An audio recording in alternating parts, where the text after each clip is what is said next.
Today on Straight Talk Africa, a conversation with America's top Africa diplomat, Linda Thomas Greenfield.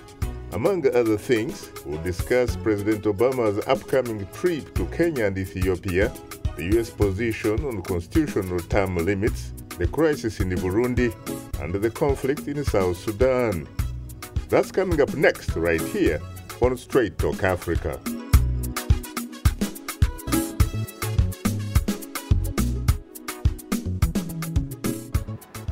Hello, welcome to Straight Talk Africa, live from the Voice of America studios here in Washington. It's Wednesday, July 15th. I am Shaka Ssali. My colleague and social media reporter, Maria Majaro, continues on her special assignment based in the Senegalese capital, Dakar. And today, we have a conversation with America's top Africa diplomat, Ambassador Linda Thomas Greenfield. And coming up later in our STA inbox, you, our audience, have weighed in on our topic through your emails, tweets, and Facebook comments, and we'll review some of them later. But first, President Barack Obama travels to Kenya and Ethiopia next week to further US-Africa relations. Those relations are challenged by an ongoing conflict in South Sudan, a political crisis in Burundi with concerns regarding presidential term limits, and the fight against terrorism on the continent. For President Obama, the trip to Kenya could also be deeply personal. My colleague, Paul Cisco, has more. I stand before you as the President of the United States and a proud American. I also stand before you as the son of a man from Africa. Building on progress made at the US-African Leaders Summit in Washington last summer, President Obama is making his fourth trip to sub-Saharan Africa since becoming president. He'll attend the Global Entrepreneurship Summit in Nairobi, Kenya, July 25th and 26th. His visit to Kenya also fulfills a pledge made early in his presidency to return to his father's homeland. The U.S. president is expected to discuss security and other mutual concerns with Kenyan President Uhuru Kenyatta before moving on to Ethiopia. Mr. Obama will become the first ever sitting president to go to Ethiopia and its capital, Addis Ababa. He's scheduled to meet with the Ethiopian leadership, visit the headquarters of the African Union, and address its leadership. President Obama's trip to East Africa comes as deadly fighting continues unabated in South Sudan between forces loyal to President Salva Kiir and those supporting opposition leader Riek Machar. The political crisis in Burundi is deepening in response to President Pierre Nkurunziza's bid to seek a third term. The opposition is refusing to participate in presidential elections. U.S. Assistant Secretary of State for African Affairs Linda Thomas Greenfield says it's up to the Burundian government to stop the violence. We call on the president to take responsibility for ensuring that the violence ends and that there is no retaliation against demonstrators who are peacefully demonstrating to support their views that the president should not seek a third term. The thrice-delayed presidential vote is now set for Tuesday, July 21st. Until now, President Obama has avoided visiting African nations like Ethiopia, which is struggling with governance challenges and where the same party has been in power for 25 years, and Kenya, a nation struggling to combat recent terrorist attacks. Kenya's ambassador to the U.S., Robinson Gate, says everyone should be worried about militants and extremists. Terrorism is a global problem. It's not a Kenyan problem. The U.S. agrees. We are strongly committed to assisting African countries to increase their capacity to address the immediate threats posed by terrorist organizations and to prevent terrorists from using the region to recruit, seek sanctuary, secure resources, and financing from their people. With this historic trip, President Obama reaffirms America's consistent support for the emerging continent and will continue raising good governance issues with his African counterparts. To the new Africa, the Africa that is rising and so full of promise, and to our shared task to keep on working for the peace and prosperity and justice that all our people seek and that all our people so richly deserve. Paul Cisco, VOA News. Thank you very much, Paul. And of course, we are back on track. Joining us here in our Washington studios, of course, again, is our distinguished guest, the one and only Ambassador Linda Thomas Greenfield, the U.S. Assistant Secretary of State for African Affairs, a career diplomat who began her foreign service in 1982, and during that period, she has crisscrossed the continent. It is a pleasure, of course, always to have the opportunity to host you on Straight Talk delighted to Africa. be here. You're most welcome. In the program, we'll give you, the audience, a chance to call and talk with our guests. The number to call is 202-619-3111. The US country code is 1.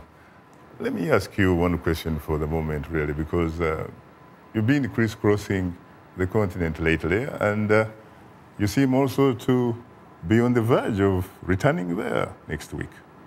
I'm looking forward to returning to East Africa next week when the President of the United States will be making another historic trip, his 4th to the continent of Africa, visiting Kenya and Ethiopia and participating in the Global Entrepreneurship Conference in Kenya and having meetings with the AU Commission in Addis.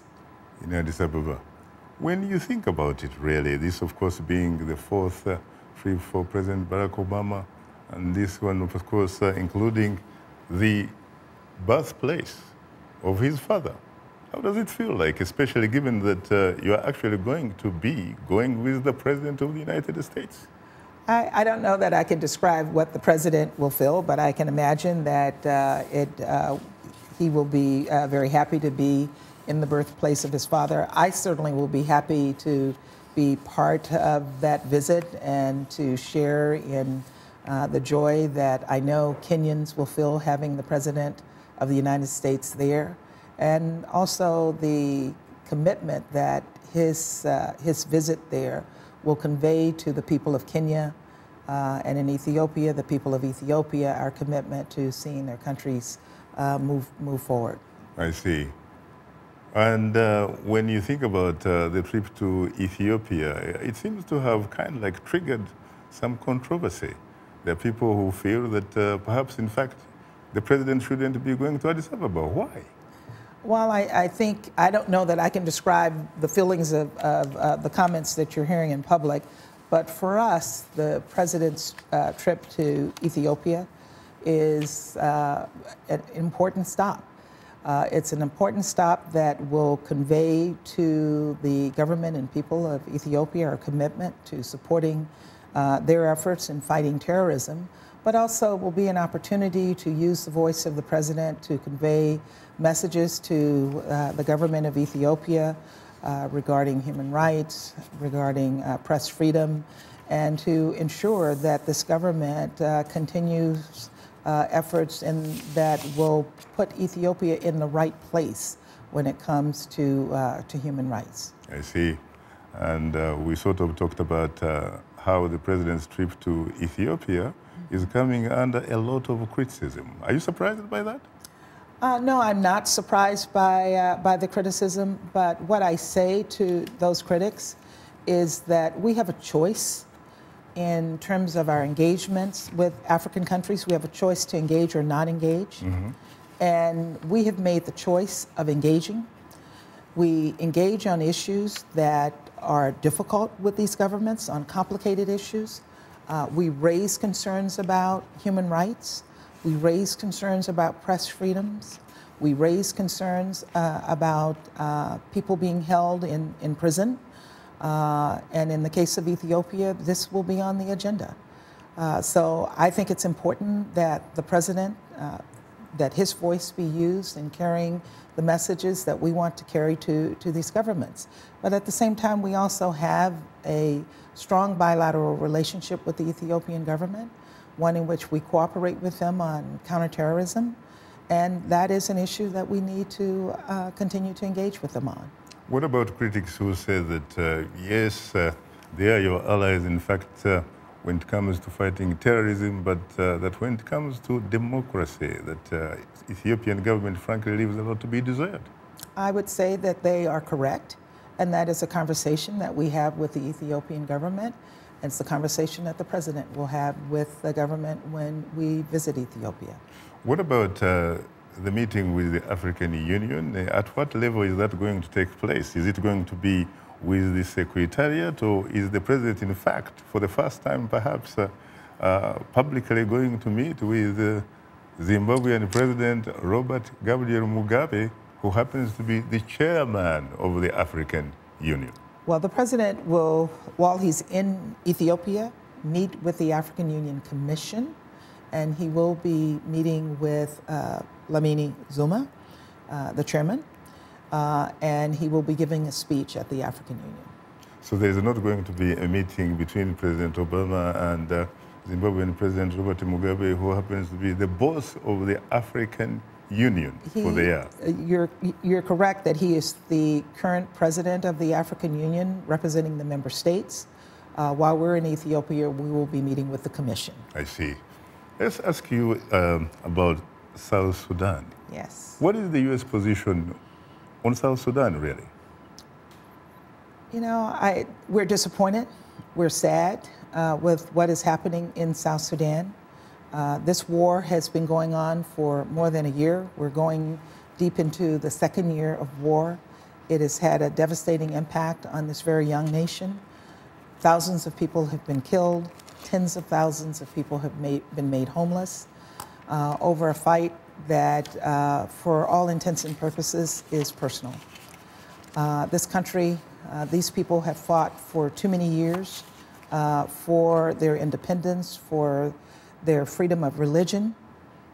And 3 years into independence, we are dealing with what has none of us expected to happen in South Sudan. And it is important as we move forward that we find a way to peace, that the two leaders bring themselves to the negotiating table and make a decision that will benefit all of the people of South Sudan so that this country can continue to move forward. You know that last week, of course, South Sudan celebrated its 4th independence anniversary, and in fact, a day before, the government of Salva Kiir Mayardit extended itself for another 3 years, and the opposition leader, Riek Machar, says in fact the move is illegal. What is the U.S. position on that? Our position is this country has to find a way to put forward a transitional government that will bring this country to peace. And right now we're not there.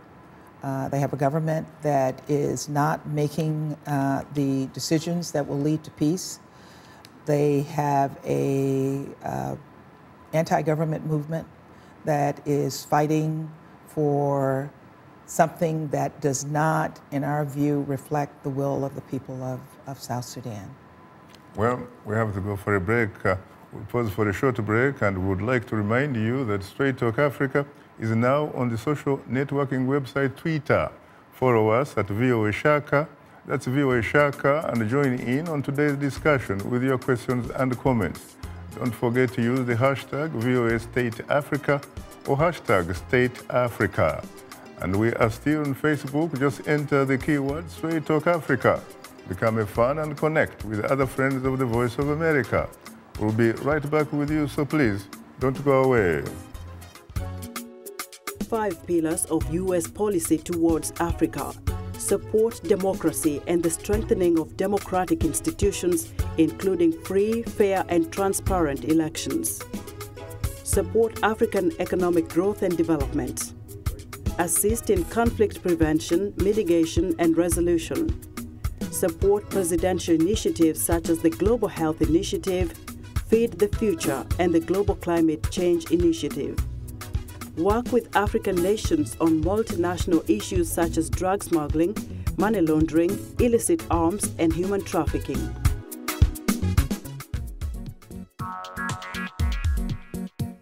Like Voice of America on Facebook. Follow VOA on Twitter.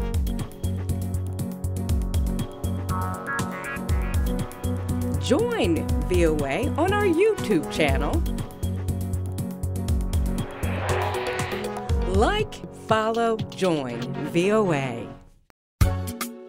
This is Straight Talk Africa on the Voice of America. What is your opinion about today's topic? Call us at 202-619-3111. US country code 1. When you call, remember the following. Ask only one question, keep your comment brief, and turn down the volume on your radio or television. Now let's return to Straight Talk Africa.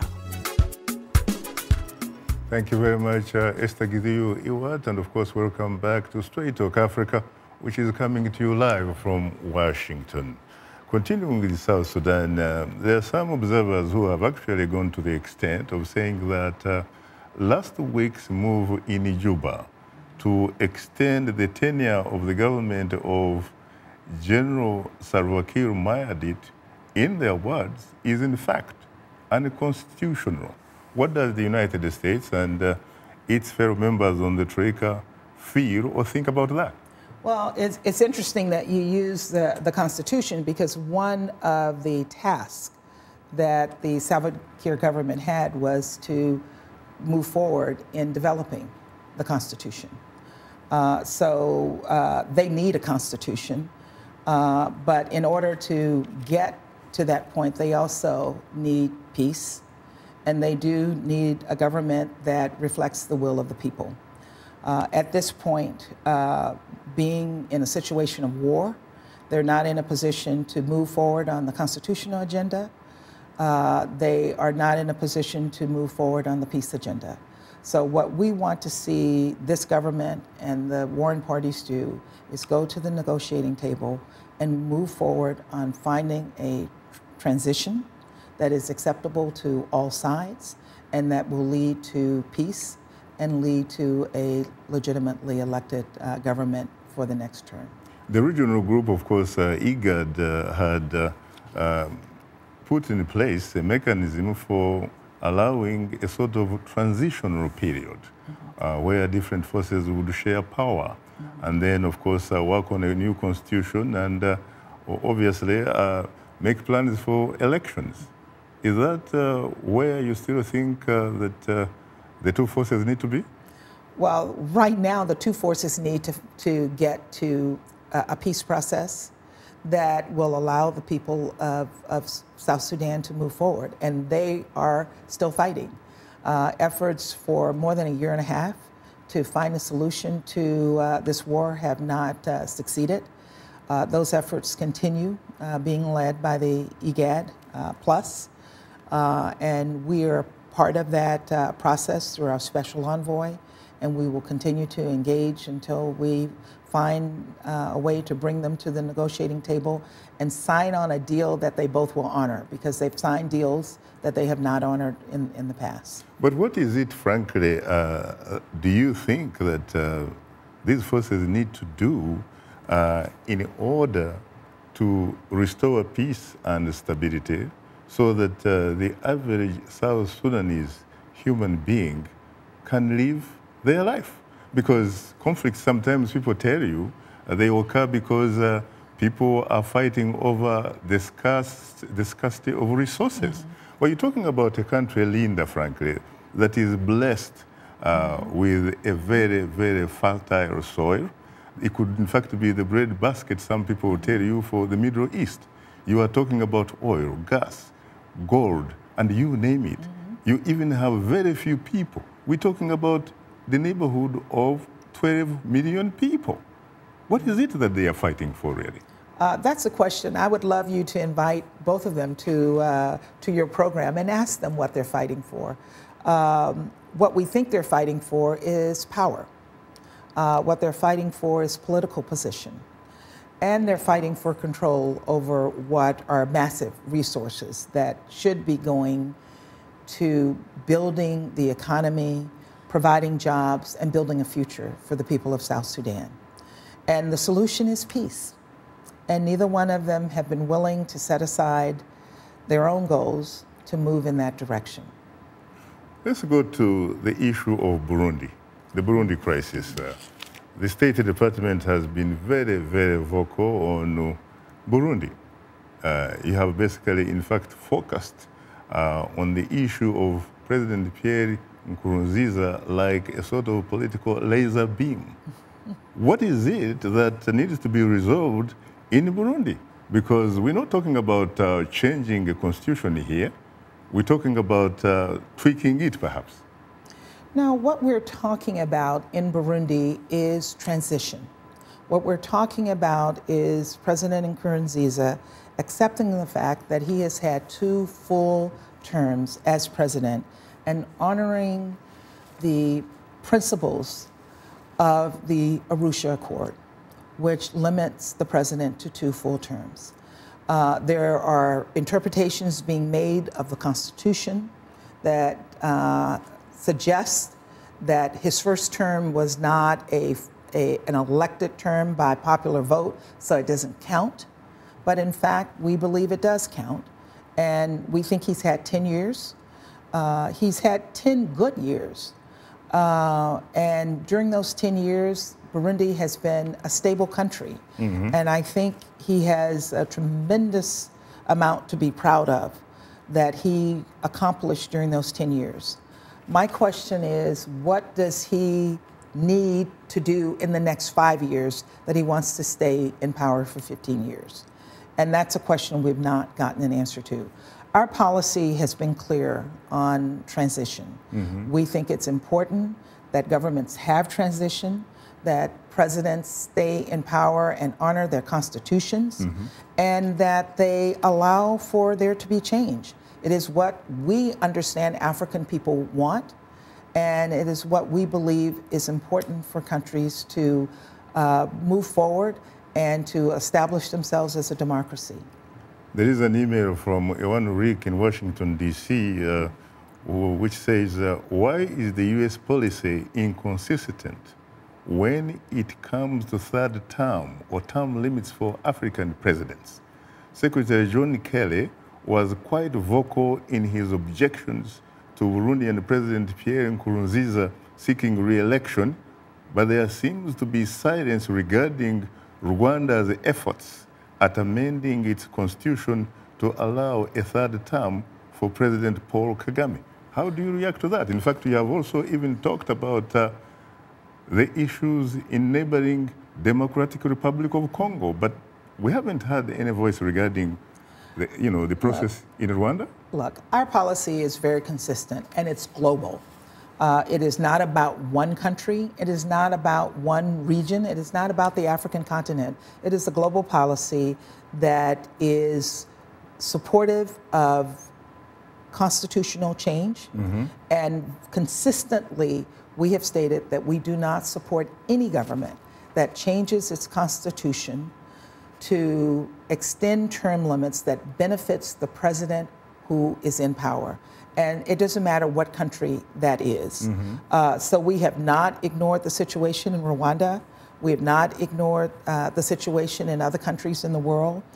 There are countries where there are no constitutional term limits, and even in those countries, we believe there should be term limits.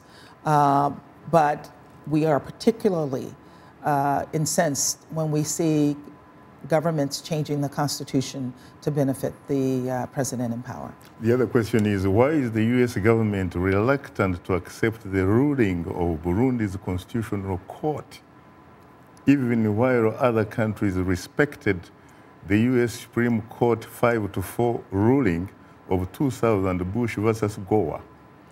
Well, first of all, the Constitutional Court of Burundi, that ruling was somewhat questionable. We know that 2 members of the Constitutional Court have left the country. Actually, one. One? Yes. And that person indicated that there was tremendous pressure being put on the court to encourage the court to make this decision when, in fact, the court was making the opposite decision. We also know that the Arusha Accord is the abiding document for which Burundi was established and Nkurunziza was put in power. And we do believe that the Constitution this interpretation of the Constitution goes against that, against the Arusha Accord. But finally, let me say, I don't think this is a legal issue in any case. In Burundi, it's not about the Constitution. It's not even about the Arusha Accord. It's about transition. And the people of Burundi have indicated that they want change. You've had a president who has been in power for 10 years, and he is making every attempt, after failing to get the parliament to change the Constitution. He has looked for other attempts to move toward getting a third term. And we think that he is going against the wishes of the people of Burundi. He just held, they just held local elections, and he seems to have the mathematics on his side, which can in fact allow him to do whatever he wants to do with amending the Constitution. Well, that certainly is the case when you don't have an open society, you don't allow for opposition, that you don't have an inclusive process. When that happens, you will get a political result that meets your goals. You attended an East African Community Regional Leaders Conference or Summit. I did. In Dar es Salaam, the commercial capital of Tanzania. What was the feeling among the East African leaders, really, as far as Burundi is concerned? The views, standing on the outside of all of this, the views seem somewhat mixed. I did not have the impression that it was unified. There were some among the East African community leaders who clearly felt that Nkurunziza should leave, and there were others who felt differently. Unfortunately, we were not able to come to any conclusions because of the unfortunate coup attempt, and President Nkurunziza left to return to Bujumbura.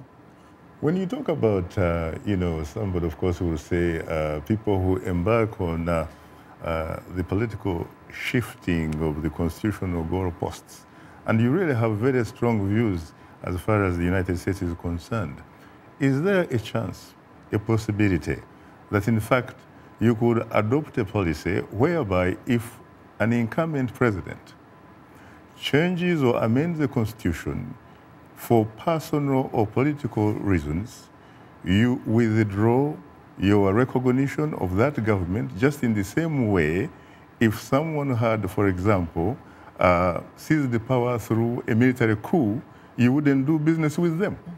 Is there a way you could elevate that to that level? Because in a way, it is a coup, isn't it? I wouldn't go so far as to say it's a coup. It's not a violent overthrow of government. We may consider it illegal, but it certainly is not violent. And so I don't think we would go so far as to end relations with the government because of that. But I think we have no doubt that we will continue to express our concerns about this government, the legitimacy of the government, and may in fact take some actions against that government in terms of sanctions and in terms of, for example, looking at whether we should continue to allow them to participate in AGOA, whether we would want them, if they were in the process of qualifying for MCC, to continue in that process, and also look at our level of foreign assistance to them. Well, you're tuned in to Straight Talk Africa. We'll have more of a conversation with America's top Africa diplomat, Linda Thomas Greenfield, in a moment. First, we'll reveal some feedback we have received through you, social media. But now, here is our letter of the week from a Straight Talk Africa Facebook fan in Nigeria. Our letter of the week is from Edwin Ekene of Abuja, Nigeria. He writes, I don't want to sound pessimistic about President Barack Obama's visit to Africa, but I must admit that United States policy towards Africa transcends Mr. Obama, and it will continue that way after he leaves office in January 2017. So whatever policy the U.S. formulates and implements in Africa is a product of America's national interest and not President Obama's personal interest, his biological ties to the continent, or his family affinity for Africa.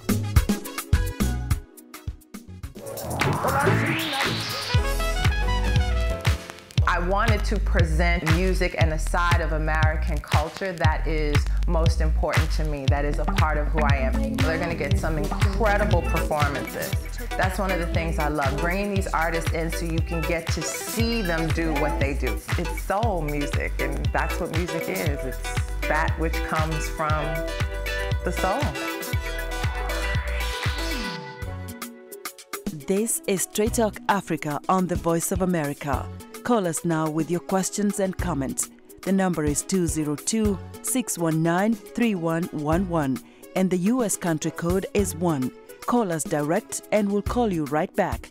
Remember to turn down the volume on your radio or television and keep your comments brief. Now back to Straight Talk Africa. Thank you very much, Esther Gizuri-Ewart, and welcome back to Straight Talk Africa, live from Washington. Ambassador Greenfield's recent visit to South Africa and Tanzania, just ahead of President Barack Obama, is scheduled to visit to his father's homeland, Kenya, for the Global Entrepreneurship Summit. And thereafter, he will travel to the Ethiopian capital, Addis Ababa, to meet with African Union officials. This leads us to our question of the week, which asks, do you think President Barack Obama's Africa trip will significantly improve U.S.-Africa relations? Thanks for using all our social media platform to communicate to us. Let's begin with a comment from Straight Talk Africa Facebook fan Michael Guma Byuma from Kabale, southwestern Uganda, who writes, the U.S. has always supported Africa and has enjoyed great relations with many African countries. President Obama's visit certainly strengthens that long tradition of good relations. We hope that he uses this chance to condemn the ongoing despotic leadership in some African nations. Another reminder that we are on Twitter. Use the hashtag VOA State Africa or hashtag State Africa. And if you haven't, please follow us at VOA Shaka. And speaking of it, let's go to a tweet from Sidney Gee of Queenstown, Eastern Cape in South Africa, who writes, he's been here before and committed millions of dollars to improve Africa, but Africa showed no vital signs of life in the ever after. We have another tweet from Sophia Tesfamariam from Reston in the U.S. state of Virginia. U.S.-Africa relations is not with the people, only with regimes that do its bidding, with the hashtags at Djibouti and at Ethiopia. Well, Madam Ambassador, what about all that? Well, it's interesting to hear all of those comments, but let me be clear.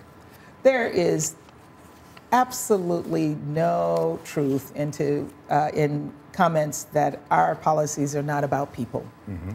Our policies are always about the people of Africa. When we're promoting human rights, it's about the human rights of the people in the countries that we're working with. When we're promoting press freedom, it's about promoting press freedom for journalists in African countries. When we're paying millions of dollars to support humanitarian assistance programs, billions of dollars, that is about the people of Africa. Our development programs, Power Africa, these are programs that support people. Our PEPFAR program, that means that for the first time in a generation, Africans are in countries that are affected by HIV/AIDS are born, children are born AIDS-free. This is about the people of Africa. Even in countries where we have difficulty with governments, we continue to support programs that support the people. I would like to raise the YALI program, Young African Leaders Initiative, where we have 500 young, extraordinary African entrepreneurs, public servants, and civil society individuals who are in the United States. 500 were here last year. These are not government people. These are people who will go back into their communities and will make a difference in the lives of others that they meet with. So while we continue to have relations with governments, and including some governments we don't like, and some governments you don't like, in every single country, our policy is about ensuring that the people of those countries have a future. There's no question that the IALI program, otherwise, of course, also known as Mandela Washington Fellowship, Yes. is a great policy, especially when you think about, moving forward. But how about others who will also say, fine? But for the most part, really, they say that your policies, it has been very much like a reflection of talking the talk without walking the talk so that Africans can walk the walk. Just in the same way that Washington engaged Eastern Europe during the Cold War. It was very specific, very unambiguous. The policy there was pro-people, not pro-dictators of Eastern Europe. Well, I would argue the same thing for our policy in Africa, that we have a policy that supports the people of Africa. Ask those people who benefited from PEPFAR if they have not seen us walk the walk. No, that's a good policy. Them. Ask those young Mandela Washington Fellows if we have not walked the walk with them. The people who will benefit from Power Africa will see immense changes in their lives. This is not about governments, it's about people.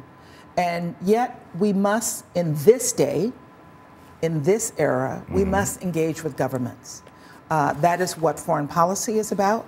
That is what negotiations are about. That is what ending wars is about. It's about engaging with governments. Now let's move on to a posting from Hussein Mayomba from Dodoma, Tanzania, who writes, President Barack Obama's visit to Africa will significantly improve the relationship between the U.S. and Africa. His trip may pave the way to discussions and agreements on fair trade, transfer of technology, as well as a commitment to building democracy, free speech, government transparency, and respect for human rights. Africa's leaders and citizens need to capitalize on the opportunities arising from Mr. Obama's rare visit. And another Facebook comment comes from Osman Mohamed Ba of Freetown, Sierra Leone, who writes, I fear that President Obama's visit will not benefit Africa. Africans need to stop hoping or even believing that America or any other country will come in and make Africa a better place for us. I think it is high time we start being Africans and not beggars. What about that? What say you, Madam Ambassador? Well, first of all, if you look at our mission statement, and you ran that early, our policy is about partnering with Africa. We're not about giving to Africa. We're not about foreign aid. This is about partnering with Africa so that we can achieve with them democracy, peace, and prosperity.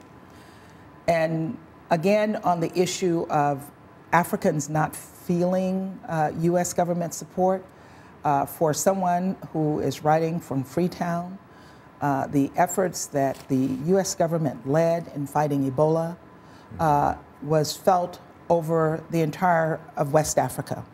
And tens of thousands of people were saved from the impact of Ebola because we do care and we do want to continue to partner with Africans to see this continent continue to prosper. Well, that does it for today's social media segment. Just a reminder that we appreciate all the feedback, whether it's in social media form or using other means to communicate to us. Please keep them coming. And if you are a new fan, drop us a line at africatv@voanews.com. Once again, our email address is africatv@voanews.com, or post your comment on our Facebook page. Enter the keyword Straight Talk Africa. Be sure to visit us online at voaafrica.com, or you can join our YouTube channel, subscribe to VOA TV to Africa, and follow us on Twitter at VOA Shaka. Now let's take a look at what's on tap for next week's program. Next week on Straight Talk Africa, a preview of the significance of President Obama's trip to Kenya, his father's homeland, and to Ethiopia. That's next week, right here on Straight Talk Africa.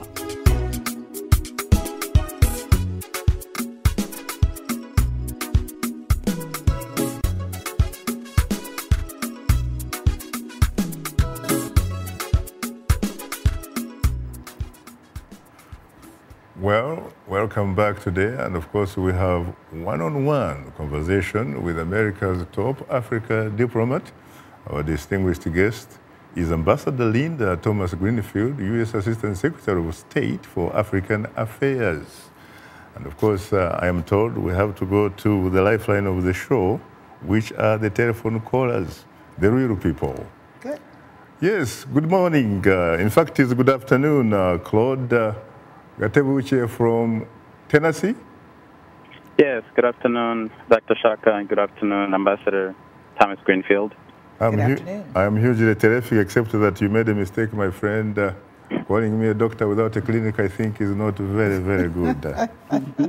Sounds like you're sitting in it. Your question, please. Okay. My question is actually, I've listened to part of the show in the discussion about Burundi, and wanted to bring up the Rwanda yesterday rubber-stamped President Kagame of Rwanda extending his term limits beyond the constitutional two-term limits. He's been president for 15 years, and just like Burundi, there's no open society in Rwanda where really the people have a voice and they can request the change. And when President Obama went to Uganda, he proclaimed that history is on the side of the people and not on the side of those who use schools and constitutional changes to remain in power. So my question is, what message will President Obama deliver to presidents like Kagame who are pushing their countries into presidential monarchies on the people beyond their term limits? And more importantly, what will the U.S., and this is specifically for you, Ms. Ambassador, what will the U.S. do tangible in terms of U.S. policy toward countries like Rwanda, or Rwanda specifically, since U.S. taxpayers are contributing approximately $200 million to the Rwandan government in terms of aid? What will the U.S. do to use that leverage to bring about, for Rwanda to bring about reforms in support of the people, as I've heard on this show? Shall I? Yes, please. Our policy is clear on changing the Constitution to benefit the president in power. It doesn't matter what country it is. It doesn't matter what region it is. We don't change the policy because it's a different country and we have a different relationship with that country. So again, I would state very clearly, our policy has not changed. In terms of how we will address this, it's addressed differently in different countries, but it still will be addressed in the case of Rwanda, as we have done in the case of Burundi. This just happened yesterday. I won't discuss our policy options with you here on television and in public, but certainly there are issues there that we will soon be addressing. Very good. A reminder that you are tuned into Straight Talk Africa. To participate in our discussion, please call us at 202-619-3111. US country code is 1. We'll continue our discussion in a moment, so please don't go away. U.S. State Department Bureau of African Affairs. The U.S. has contributed to democratic transitions in Ivory Coast, Guinea, and Niger, successful elections in Nigeria, and an independence referendum in South Sudan. Promotes African economic development through the annual Africa Growth and Opportunity Act. Actively works to end sexual and gender-based violence in the DRC while seeking to eliminate atrocities committed by the LRA in Central Africa. Feed the Future, the U.S. government's global food security initiative, focuses on 12 African countries. The Global Health Initiative hopes to invest $63 billion over 6 years to help partner countries improve the health of women, newborns, and children.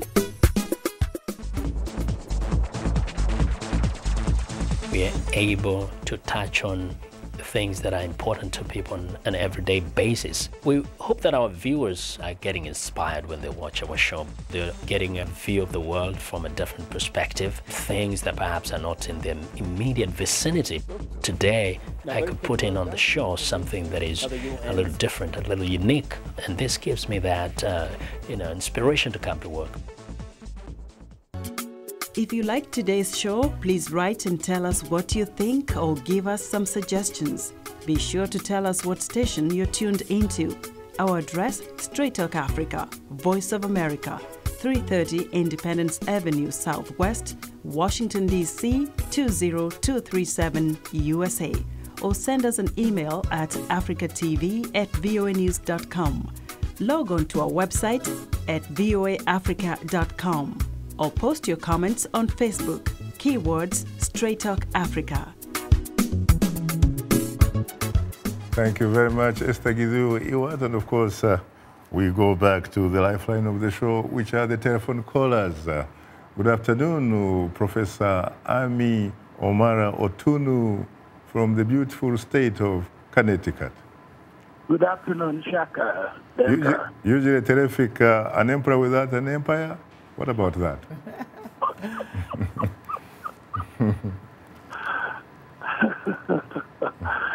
Thank you, Shaka. It's an honor to pose this question to the Secretary of State for African Affairs.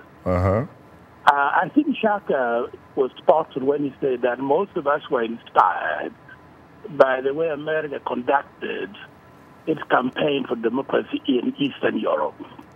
It was robust, it was unambiguous, and indeed we were inspired when President Barack Obama went to Ghana and said that Africans need strong institutions, not big rulers. However, on the ground, it must be admitted that, in fact, we've seen contradictions, patchy achievements. In Nigeria, Kerry did articulate very ambiguously American position. I think Africans appreciate that. But in my country of birth, Uganda, we have a dictator who's been, Museveni has been in power for 30 years, and each time any democratic opposition tries to articulate a new vision, the opposition is beaten ruthlessly. The example of Kizza Besigye being beaten, far worse than you could actually treat a dog or an animal. But somehow we never heard America articulate its opposition to this sort of treatment. And then, paradoxically, President Museveni is asked to go and mediate in Burundi, when actually his corrosive influence has brought so much suffering all over East Africa.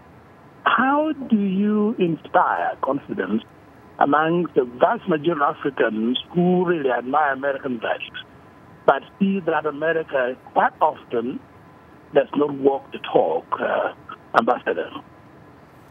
Thank you. What about that, Linda? Look, I love the comparisons with Eastern Europe. I have to say this, we've gone through quite a few decades since that. So I'm not sure that it's a comparison that works for me. But I can say that our policy is clear. And even in the case of Uganda, we've had the same discussions with your president about transition and about term limits, even though your constitution, the Ugandan constitution, does not have a provision for term limits. But even in those places where there are no provisions for term limits, we believe it's important that there be transitions. Implicit in your question is the belief that we can impose our will on your countries. And that certainly is not the case, but we certainly can ensure that the countries such as Uganda understand what our policy is. And I think President Museveni does understand that policy. The decision to have President Museveni negotiate with President Nkurunziza in Burundi was a decision made by the East African community, for which we are not a member. And it is my hope that despite any concerns about where he stands on this issue in Uganda, that hopefully he will have some influence on the situation in Burundi. We are taking these things one step at a time. They will not happen overnight. We're dealing with a generation of African leaders who have been in power for many years and they're very comfortable. But we are also seeing changes in the people of Africa in terms of their abilities to express their views and their commitment to seeing change. And I think Nigeria was the perfect example of that. Many people have thanked the US government for our efforts in Nigeria, and I have refused to accept that thanks, because what happened in Nigeria was the will of the Nigerian people. And we were there to support their efforts. We were behind them. We pushed them. We gave where we could give to support those efforts, but without their will, this change could not happen. We are there for other African countries to support their people as well. But change will come, and it will not always come at a speed in which we are comfortable. But do know that we are supporting the desires and the will of the people of Africa to see democracy flourish, and democracy cannot flourish in places where leaders stay in power for life. You know, for Uganda, perhaps for the benefit of the audience, we should point out that until 2005, the Ugandan constitution had term limits. But the term limits were removed back in 2005 through a process, in fact, of bribing members of parliament, and not a lot of money. Each of them took home about $3,000 US. Of course, the phrase used is facilitating. Yeah. And this is a man, by the way, Linda, back in 2001, he appealed to his party, the NRM, to give him a second term, having served earlier 10 years of bonus, plus 5 elected in 1996. He said, give me a second and last constitutional allowable term so that I can accomplish 3 things. 1, choose a successor. He probably chose himself. 2, secure a regional economic market. And 3, professionalize the army. I guess one has to blame the members of parliament, frankly, that voted in favor of that, and perhaps the Ugandan people for that matter. Let's go to the other side, the other part of the continent. Let's go to Nigeria. Good evening, Patrick. You're most welcome to Straight Talk Africa. Good evening, Mr. Shaka. Good evening, the ambassador, Patrick Okrapo in Africa, Nigeria. I want to find out from the ambassador. President Obama coming to Africa is a good development. When President Obama leaves the office, what is the guarantee that the next president of America will continue the initiative? Ambassador, please, when will Obama visit Nigeria? Thank you very much. Well, before the president goes to Africa next week, President Buhari will be coming to the United States. He's been invited to meet with the president in the Oval Office. This is an opportunity, we believe, to reaffirm our strong relationship and also commit to the new government of Nigeria our support for their efforts as they address many of the key challenges that they will face, to include terrorism and Boko Haram, but also economic and corruption issues. So we look forward to that visit, and we think that that visit will be one that the president of Nigeria and the people of Nigeria will very much appreciate. I think your other question was, and I didn't hear it very clearly, was how can we be sure that the next president of the United States would be as committed to Africa? Was that the question? You know, one thing that has been really important for me as the Assistant Secretary, we have continued to have support for Africa across party lines in the Congress, but also as we have changed presidents and changed parties. If you look at our AGOA legislation, which I'm really delighted was extended for another 10 years, That AGOA legislation was passed under the Clinton administration. It was enhanced by the Bush administration, and now it has been extended under the Obama administration.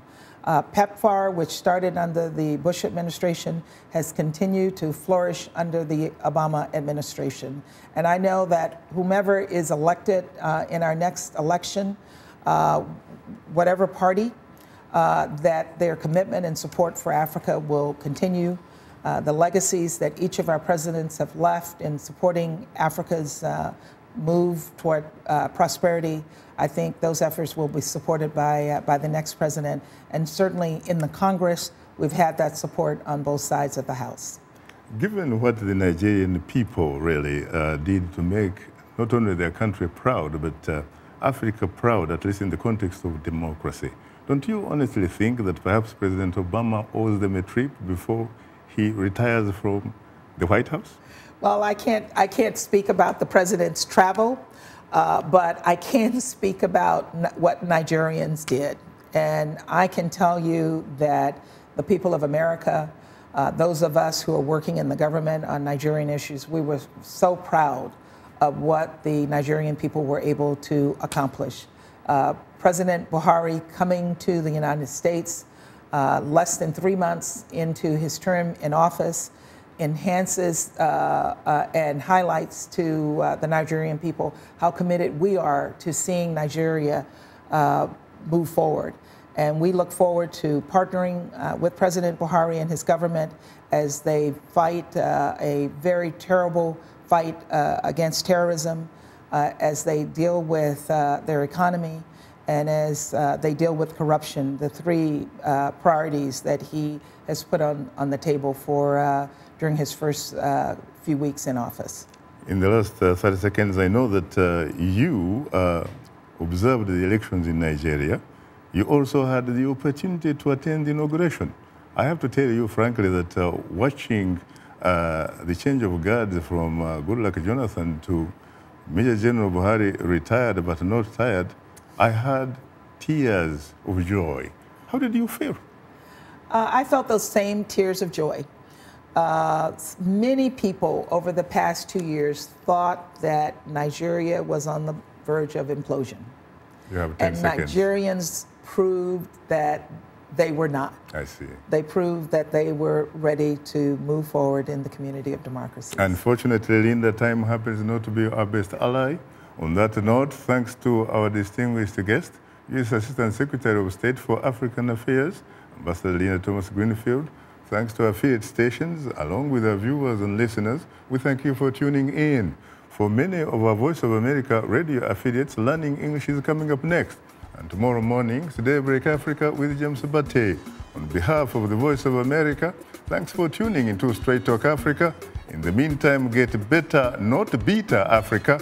And please remember to keep the African hopes alive.